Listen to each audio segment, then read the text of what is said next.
Good morning everyone.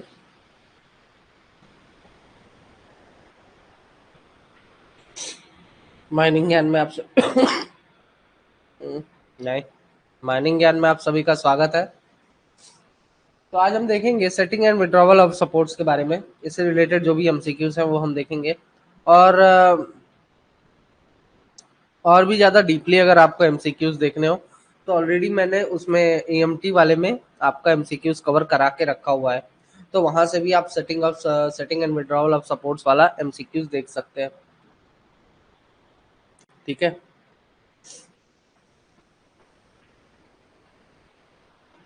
तो चलिए शुरू करते हैं। सबसे पहला क्वेश्चन देखते हैं। What must be the minimum length of roof bolt? Roof bolt की कम से कम लंबाई कितनी होनी चाहिए? 1.5 मीटर, 2.5 मीटर, 3.5 मीटर, 4.5 मीटर। तो इसका करेक्ट आंसर हो जाता है option number A is the right answer. कि रूफ बोल्ट की कम से कम जो लंबाई होनी चाहिए वो कितनी होनी चाहिए? 1.5 मीटर होनी चाहिए। ठीक, नेक्स्ट क्वेश्चन की तरफ बढ़ते हैं। Question number 2, which of the following is reduced by the roof bolt support? अगर रूफ बोल्ट सपोर्ट करते हैं, है ना, रूफ बोल्टिंग का अगर इस्तेमाल करते हैं सपोर्ट करने के लिए, रूफ को सपोर्ट करने के लिए, तो निम्न में से किस चीज को वह रिड्यूस करता है? Heaving, sagging, overhanging, all of the above. ठीक है, तो देखिए यहाँ पे अगर मैं फ्लोर बोल्ट बोलता, ठीक है, तो उस केस में आप हीविंग को भी इंक्लूड करके आप ऑल ऑफ द अबव बोल सकते थे। ठीक है, लेकिन अब फ्लोर बोल्टिंग तो यहाँ पे इंक्लूड नहीं किया है। ठीक है, तो यहाँ पर आपका all of the above answer नहीं होगा, सिर्फ और सिर्फ सैगिंग होगा। Option number B is the right answer. Next question, question number 3, in which of the following ways bolts support the roof? अब रूफ बोल्टिंग जो हम करते हैं वो किस थ्योरी पर काम करता है? सस्पेंशन, बीम, कीस्टोन, या फिर ऑल ऑफ द अबव। तो इसका करेक्ट आंसर हो जाता है option number D is the right answer, all of the above. क्या होता है सस्पेंशन, बीम और कीस्टोन या किंग इफेक्ट? इसमें होता यूं है कि ये मान लीजिए आपकी गैलरी है। ठीक है, ये आपकी गैलरी हो गई। अब गैलरी में के ऊपर जो रूफ है, इमीडिएट रूफ है, उसमें कुछ थिकनेस है, लेकिन उसके ऊपर एक बड़ा सा पत्थर पाया जा रहा है जो कि अच्छा खासा मजबूत है। अब इस मजबूत वाले पत्थर तक मैंने क्या किया? रूफ बोल्टिंग किया और इस तरीके से अटका दिया। रूफ बोल्टिंग किया और इस तरीके से अटका दिया। रूफ बोल्टिंग किया और इस तरीके से अटका दिया। ठीक है, तो ये क्या हुआ? सस्पेंशन। मतलब कि इसमें मैंने क्या किया है, जो बड़ा रॉक मास था, ये है मेरा रॉक, ठीक है, और ये हो गए लेयर्स, जो भी सेडिमेंट्री रॉक के लेयर्स हैं वो हो गए। तो एक बड़े से पत्थर में, मजबूत पत्थर में मैंने क्या किया? रूफ बोल्टिंग किया मजबूत पत्थर तक और वहां पर ले जाके अच्छे से टांग दिया। तो ये क्या हो गया? सस्पेंड कर दिया मैंने। ठीक है,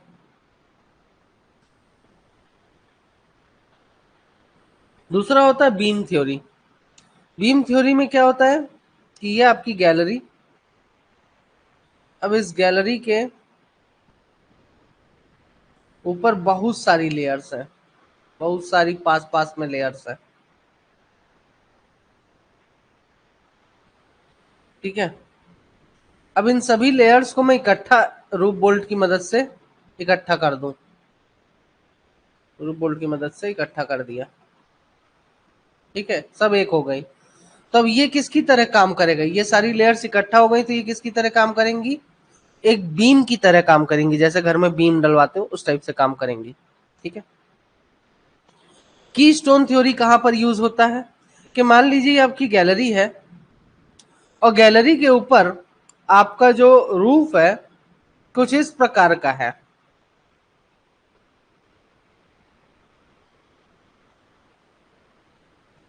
टुकड़ों में है।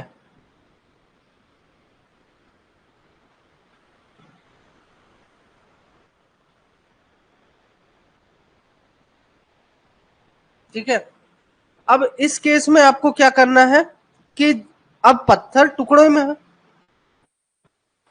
तो आप अलग अलग एंगल पर क्या करते हैं, रूप बोल्टिंग करते हैं कि कुछ कुछ पत्थरों को एक साथ जोड़ जोड़ दिया, यहाँ पे कुछ पत्थरों को एक साथ जोड़ दिया, यहाँ पे कुछ पत्थरों को एक साथ जोड़ दिया।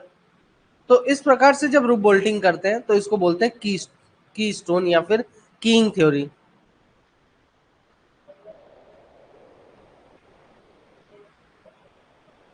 बस सब आप ही की देन है श्रीधर जी।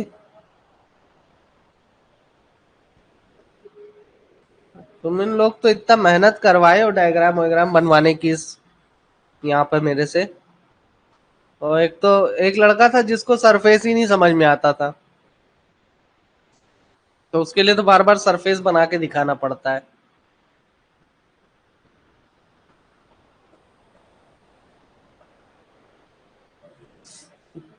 The roof within 10 metre of the face is known as.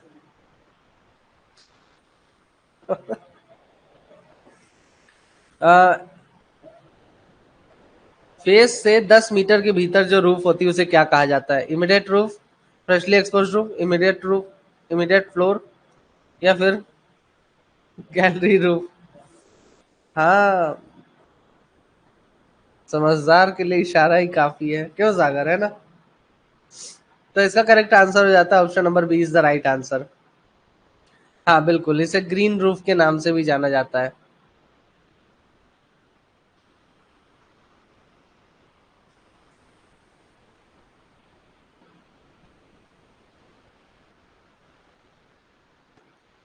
हो गया, आंसर बता दिया, हाँ चलो ठीक है। Next question, which of the following is a type of roof support? निम्न में से कौन सा रूफ सपोर्ट का टाइप है? Roof stitching, roof bolting, roof bolt with W straps, all of the above? तो इसका करेक्ट आंसर है option number D is the right answer. Next question, question number 6, what percentage of bolts are chosen randomly for anchorage testing? Anchorage testing के लिए कितने bolts को choose किया जाता है रैंडमली? 1%, 2%, 5%, 10%? तो इसका करेक्ट आंसर हो जाता है option number D is the right answer, 10% choose किया जाता है। अच्छा, डिस्ट्रक्टिव टेस्टिंग के लिए कितने बोल्ट्स को चूज किया जाता है रैंडमली? 1, 2, 5, 10? बिल्कुल, option number A is the right answer, 1%। अच्छा, how many tonnes of load bolt should take in 24 hours? 24 घंटे में बोल्ट के द्वारा कितने टन लोड लिया जाना चाहिए एंकरेज टेस्टिंग में? इन एंकरेज टेस्टिंग का कह सकते हो 8 से 10 tonne. Option number C is the right answer. ठीक है, 8 से 10 टन का लोड लिया जाना चाहिए।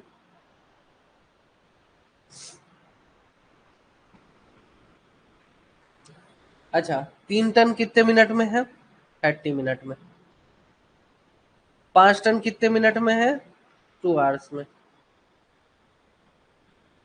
ठीक है, नेक्स्ट है, what is the dia of roof bolt? Roof bolt का डाया कितना होता है? 1.5 mm, 22 mm, 25 mm या फिर 30 mm? तो रूफ बोल्ट का डाया कितना होता है? Option number B is the right answer, 22 mm। अच्छा, what is the area of bearing plate? Bearing plate का एरिया कितना होता है? 50 बाई 50, 100 बाई 100, 150 बाई 150 या 200 बाई 200?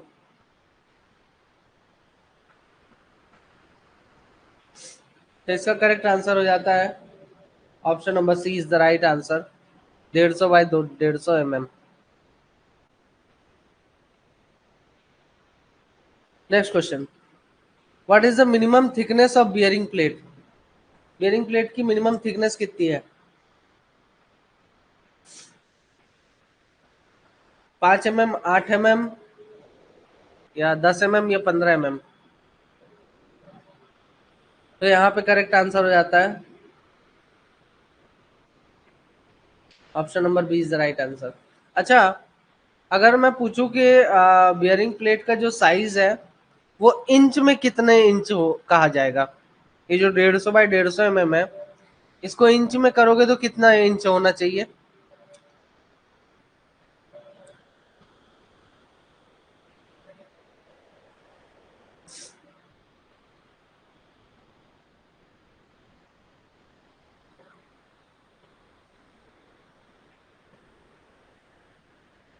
एनीवन? बिल्कुल ठीक है। अरे इंच बोल रहा हूँ, सेंटीमीटर बताता है जी। 6 बाई 6 इंच का। ठीक है।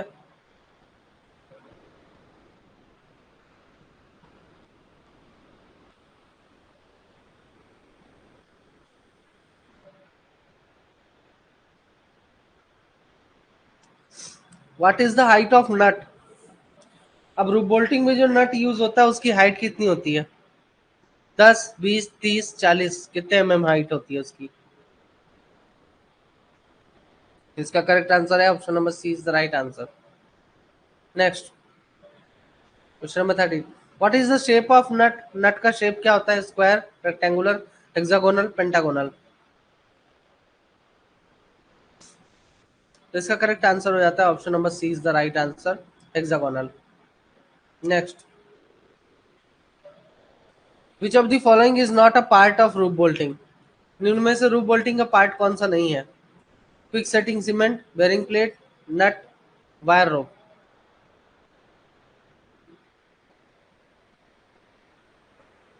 Option number D is the right answer. ठीक है। अब आप बोलेंगे सर वायर रोप का इस्तेमाल तो हम करते हैं रोप बोल्टिंग में, ये रूफ स्टिचिंग वगैरह में। बिल्कुल करते हो यार, लेकिन मैं रूफ स्टिचिंग की तो बात ही नहीं कर रहा हूँ यहाँ पे। ठीक है। अभी हाल फिलहाल पर्टिकुलरली रूफ बोल्टिंग की बात कर रहा है, तो यहाँ पे सबसे अलग आपका वायर रोप ही है। तो तुक्का मारो भी तो ध्यान से मारो।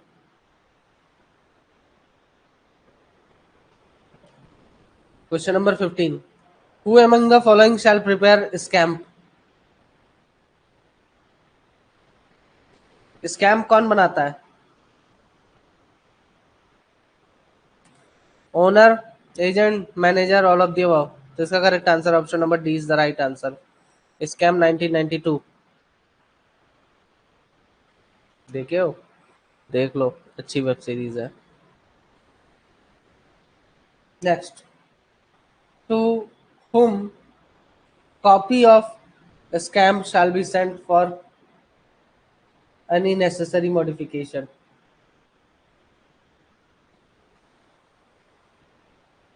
स्कैम का कॉपी किसको भेजा जाएगा? Chief inspector, regional inspector, district magistrate या फिर आईवीएम? इसका करेक्ट आंसर है option number B is the right answer. अरे वो आ गई है, क्या बोलते हैं, ब्लू बीटल, अच्छी कॉप प्रिंट में आ गई है।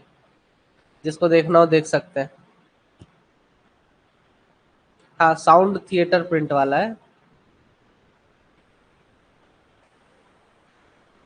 विच of the following shall be included in the scam?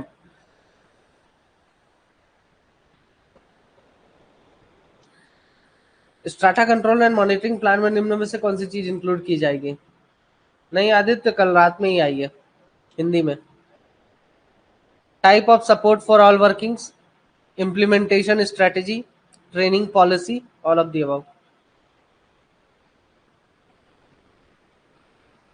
तो इसका करेक्ट आंसर है option number D is the right answer.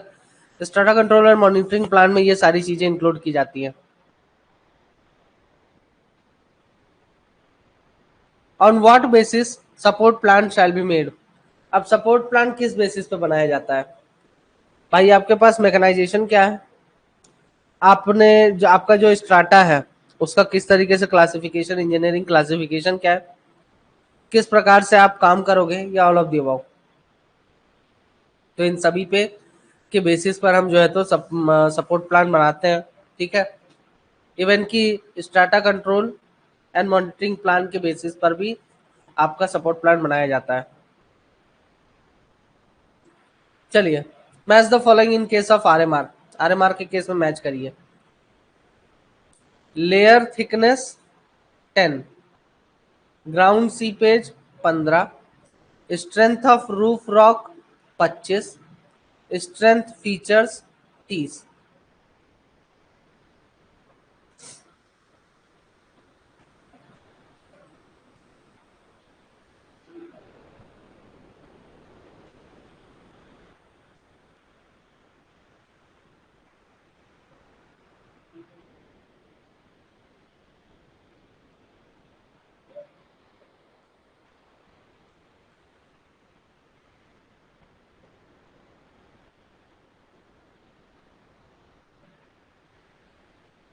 ठीक है,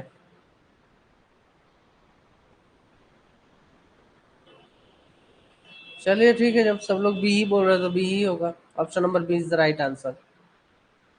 ठीक है, कितना होगा लेयर थिकनेस का? 30, ग्राउंड सीपेज का 10, strength of roof rock 15, strength features 25।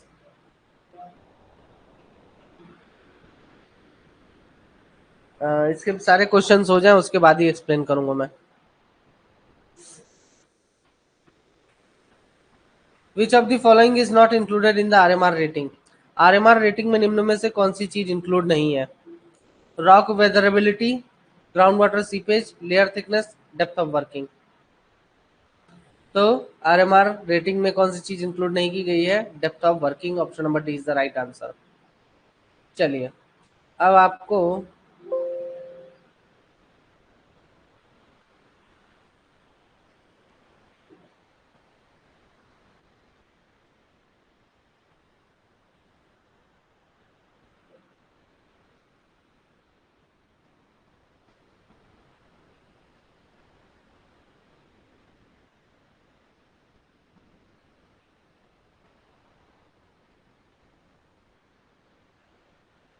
ये हो गया, कहाँ गलती थी भाई?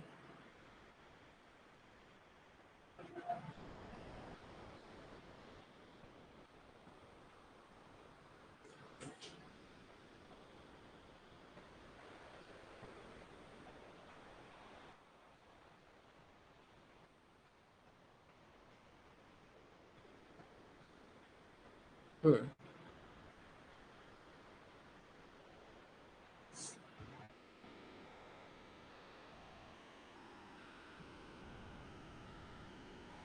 अब ये देखिए, पॉल कमिटी रिपोर्ट आई थी एक। ये जो भी कंटेंट आप देख रहे हैं ये हमारी माइन लेजिस्लेशन बुक में दिया गया है। तो आपको अधिक जानकारी के लिए माइन लेजिस्लेशन बुक जो है तो देखनी पड़ सकती है। चलिए, हाँ, तो मैं क्या कह रहा था?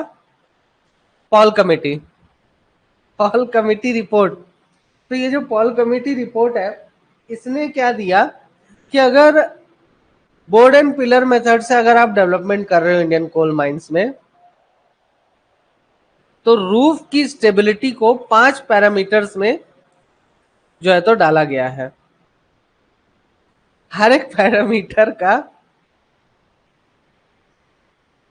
हर एक पैरामीटर में एक रेटिंग दिया गया है। ठीक है, तो ये जो 5 पैरामीटर्स हैं, हर एक पैरामीटर की एक रेटिंग दी है। सभी का कंबाइंड जो रेटिंग होगा वो होगा 100। ठीक है, मतलब कि जैसे होता है ना कि इस सब्जेक्ट में इतने मैक्सिमम मार्क्स हैं, इस सब्जेक्ट में इतना मैक्सिमम मार्क्स हैं, फिर उसके बाद कितना स्कोर किया। ठीक है, सामने वाले का जो कॉपी है वो कितने के लायक है, 30 में से कितने नंबर मिल सकते हैं। ठीक है, 25 में से इस कितने नंबर के लायक इसकी कॉपी है जो लिखा गया है इसके द्वारा। तो इस तरीके से अलग अलग पैरामीटर्स के अलग अलग मार्किंग दी गई है, रेटिंग दिया गया। तो ये है आपका layer thickness, strength features, weatherability, strength of roof rock, ground water seepage.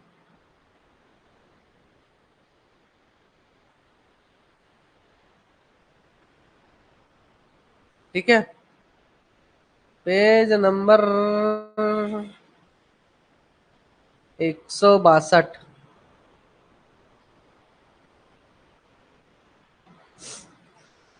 अब सभी का रेटिंग इसी बेसिस पर दिया गया है, क्या क्या, layer thickness, strength features, rock weatherability, strength of roof rock, ground water seepage, ठीक है। उसके बाद हर एक रेटिंग के लिए आप कैसे, मतलब कि